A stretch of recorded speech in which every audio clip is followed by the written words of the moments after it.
The final thing that we're going to address with regard to circle theorems is circle number formulas. So we're going to find the values of the segments. We're deviating away from angle measures and arcs. So our objective is to calculate the measure of a segment formed by two chords crossing and segments formed by tangents and secants. There are three that we're going to delve into. So the first one is with regard to two chords crossing. We take the product of the two parts of one chord and set it equal to the product of the two parts of the other chord.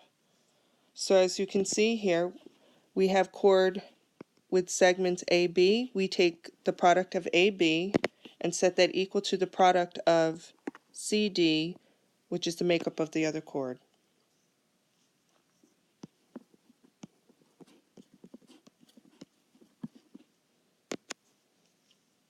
So using this formula, we're going to find X here. So we look at the first chord here.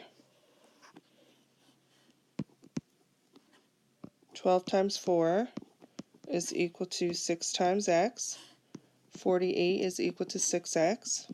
Divide out the 6 and get X is equal to 8. And there's no like real first chord. It doesn't matter which one comes first. You just select one and just go with it.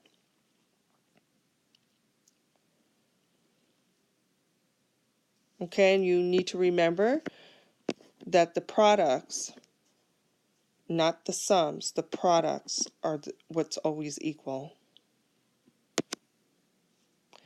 Now if you have two secants, and that's when the line goes through, and as you can see, it looks like a hairpin that's going through the eyeball if we visualize the circle as an eyeball.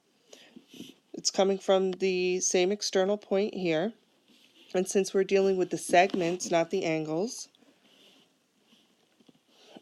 the formula is you take the whole entire segment, which is this value for 12, and multiply it to the external segment of 4.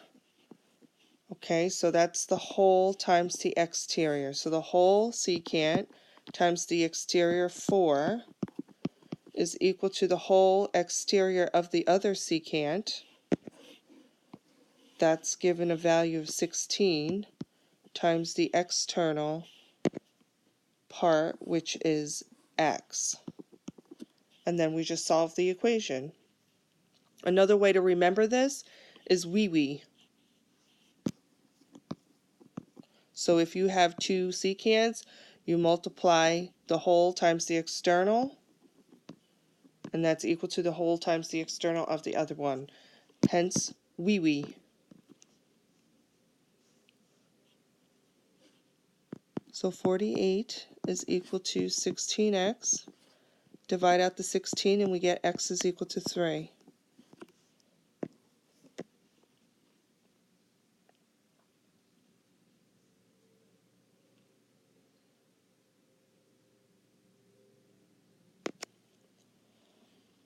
And the last one is a proportion.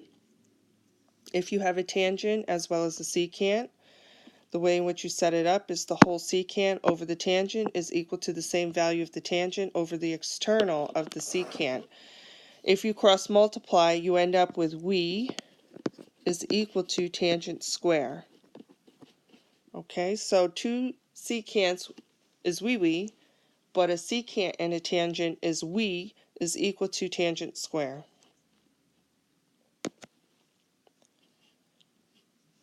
Okay, so here's your tangent.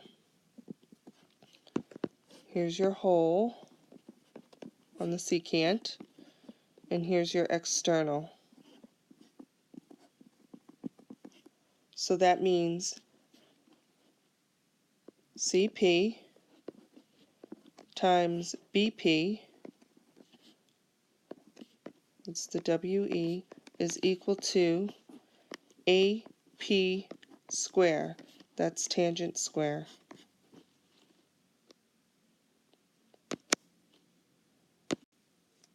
Okay, in solving for some examples, we're looking for x. I recognize that I have a tangent AP with a secant PC. So that means its we is equal to tangent square. The whole of the secant is 12, the external is x, and the tangent is 6. So we'll square that. 12x is equal to 36. Divide out the 12, and we get x is equal to 3. That means PB is 3. Okay, so we is equal to tangent square. The whole is x times the external 4 is equal to 8 square. 4x is equal to 64. Divide out the 4 and get x, which is the whole on the secant, is equal to 16.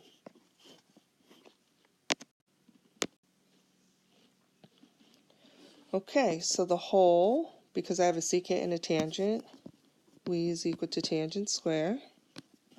The whole is equal to 8. Sometimes you have to do some computation and find the sums in order to get what we need.